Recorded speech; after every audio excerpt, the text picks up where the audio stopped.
दुनिया के लिए बहुत ही दुखद खबर है। अमेरिका की बड़ी लालच ने ईरान, इजराइल और अमेरिका के बीच जो सीज फायर है उसकी बातचीत को ख़त्म कर दिया है।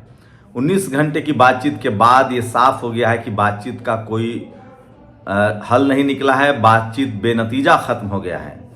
ईरान ने कुछ बड़े आरोप लगाए। ईरान ने कहा है कि अमेरिका बातचीत में वो हासिल करना चाहता है जो इसने युद्ध में हासिल नहीं किया। मतलब वो होर्मुज स्ट्रीट पर कंट्रोल चाहता है, वो हमारे तेल में सौदेबाजी चाहता है और साथ ही वो फिर से खाड़ी देशों में अपनी मनमानी चाहता है। ये सबसे बड़ी खबर है जो मैं अभी आपको बता रहा हूँ। 19 घंटे के बाद इस्लामाबाद में जो पीस टॉक था वो फेल हो गया है और ईरान ने बड़ी जानकारी दी है।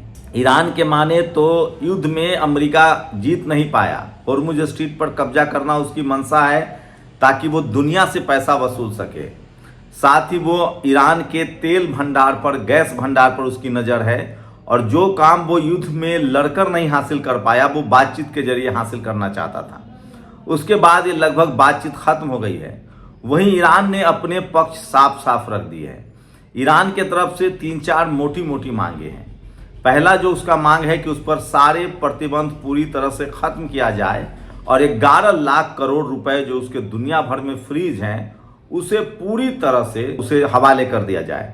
ये पहला मांग है। दूसरा, न्यूक्लियर प्लांट जो उसका एटॉमिक एनर्जी का प्लांट है वो चलता रहेगा, वो किसी कीमत पर बंद नहीं होगा। तीसरी जो बड़ी बात है कि युद्ध में जो ईरान पर हमला हुआ है, उसको जो नुकसान हुआ है उसका हर्जाना अमेरिका को देना पड़ेगा।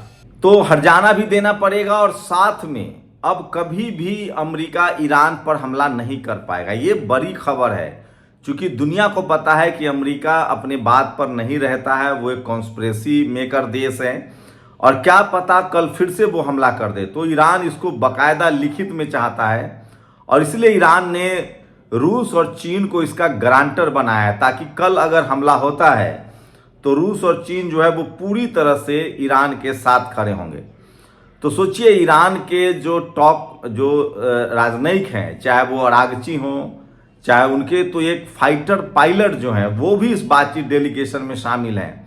उनके लोकसभा के स्पीकर हों तो एक अलग लेवल का जो ईरान के जो राजनयिक हैं उनकी बुद्धिमत्ता अलग लेवल की है और वो अमेरिका को बेनकाब कर दिया है। दुनिया को पता चल गया कि अमेरिका इस युद्ध से क्या चाहता था। वहीं ईरान ने साफ कहा है कि हम अमेरिका और इजराइल के जहाज़ों से $100 मिलियन सालाना रकम वसूलेंगे क्योंकि अमेरिका ने बहुत संपत्ति कमाई है।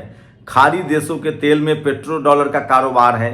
अमेरिका ये भी चाहता है कि तेल का जो कारोबार हो, चूंकि ईरान ने अब कह दिया है कि हम तेल अपने करेंसी में लेंगे, रूबल में लेंगे या फिर युआन में लेंगे जो कि रूस की करेंसी है या चीन की करेंसी है।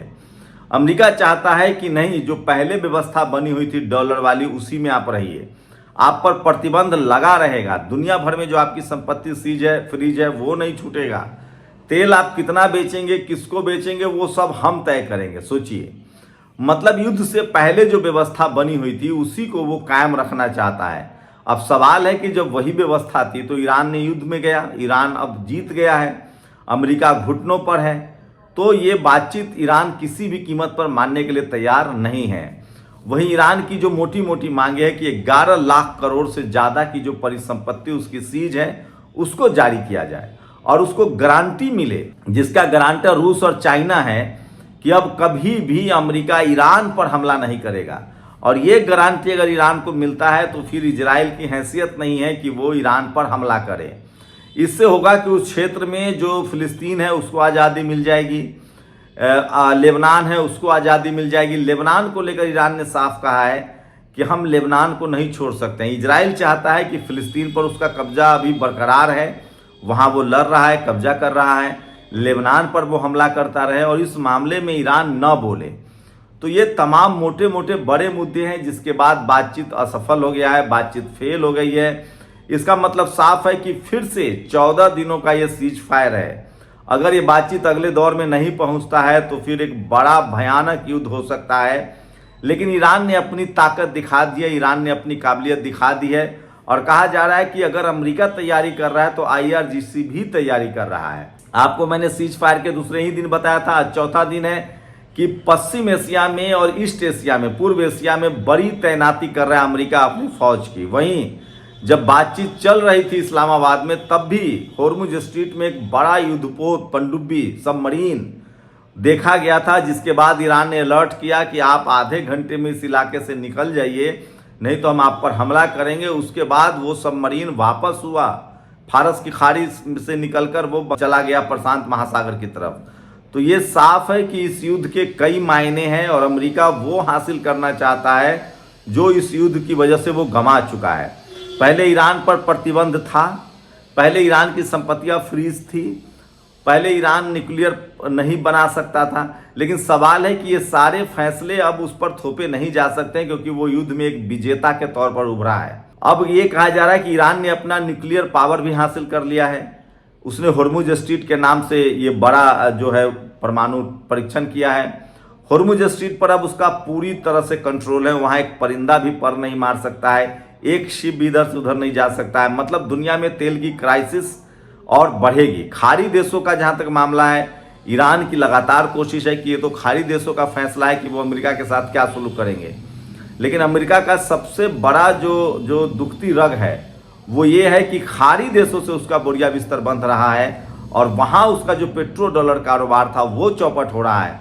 तो अमेरिका ने सब कुछ गंवा दिया है इस युद्ध में। उसके सारे दुनिया में जो हथियारों की जो उसकी हेकरी थी वो निकल गई है, उसके हथियारों की विश्वसनीयता खत्म हो गई है।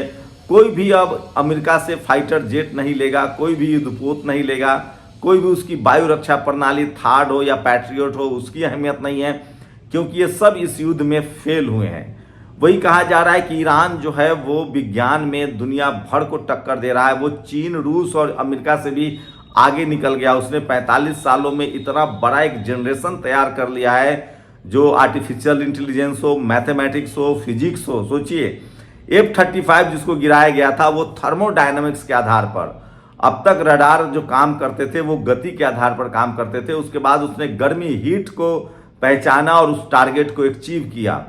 तो कहा जा रहा है कि ईरान की जो ताकत है वो कई गुना बढ़ गई है। ईरान अब दुनिया में अजेय हो गया है और वो दुनिया का चौथा, जो बड़े 3 देश सुपर पावर है, रूस है, चीन है या अमेरिका है, अब चौथा बड़ा जो सुपर पावर ताकत है वो ईरान हो गया है, क्योंकि उसने पिछले 45 साल में पढ़ाई पर फोकस किया है, विज्ञान पर फोकस किया और वो इस बातचीत में दिख रहा है। अमेरिका के जहाज अब ईरान के एयर स्पेस में तो नहीं उड़ सकते। सवाल है कि अमेरिका हमला कैसे करेगा। अमेरिका हमला कर सकता है तो उसके लिए उसको फाइटर जेट चाहिए और वो ईरान के एयर स्पेस में आते ही मार गिराया जाता है। खाड़ी देशों से उसके रीच घट गई है।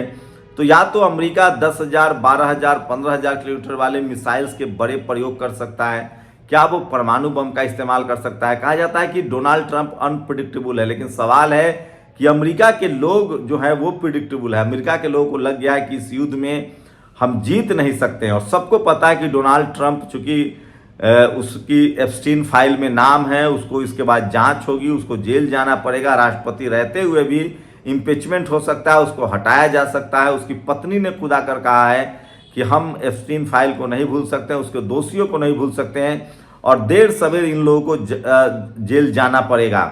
वहीं बेंजामिन नेतन्याहू की समस्या, वो सबसे ज़्यादा खुश होगा इस बातचीत को खत्म होने में, क्योंकि बेंजामिन नेतन्याहू की कुर्सी तभी तक बची हुई है जब तक बातचीत खत्म हो जाए, युद्ध में दुनिया रहे। क्योंकि बेंजामिन नेतन्याहू के खिलाफ भी भ्रष्टाचार के बड़े बड़े आरोप हैं और खुद के ऊपर इतने सारे एलिगेशंस है, जेनोसाइड के एलिगेशंस है, इंटरनेशनल कोर्ट में केस चल रहा है। तो युद्ध चलेगा तभी तक वहाँ इमरजेंसी रहेगी और तभी तक उसकी सत्ता रहेगी। तो डोनाल्ड ट्रंप और बेंजामिन नेतन्याहू के पक्ष में अगर इंडिविजुअल देखे तो युद्ध के पक्ष में है दोनों, क्योंकि दोनों की सत्ता बनी रहेगी।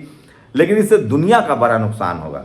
यूरोप के लोग गैस और तेल के लिए छटपटा रहे हैं, एशिया में भी गैस और तेल की किल्लत है, होर्मुज स्ट्रीट की स्थिति वही है। ईरान अपनी मर्जी से जिन जहाज़ों को जाने देना चाहता है उसी को जाने देगा। अमेरिका में, लैटिन अमेरिकी देशों में भी तेल की किल्लत है और दुनिया, अब लगभग दुनिया ने अमेरिका का साथ छोड़ दिया है, चाहे वो यूरोप हो, अमेरिकी सब कॉन्टिनेंट हो, फिर एशिया के देश हों। तो ये बातचीत का टूटना एक दुर्भाग्यपूर्ण है दुनिया के लिए। लेकिन सवाल है कि इस युद्ध का असली दोषी कौन है। सबको पता है कि ईरान पर तमाम बंदिशों के बावजूद वो हमला करने नहीं गया, उस पर हमला हुआ है, वो अपनी रक्षा कर रहा है और इतनी मजबूती से कर रहा है जिसको दुनिया को अंदाजा नहीं था।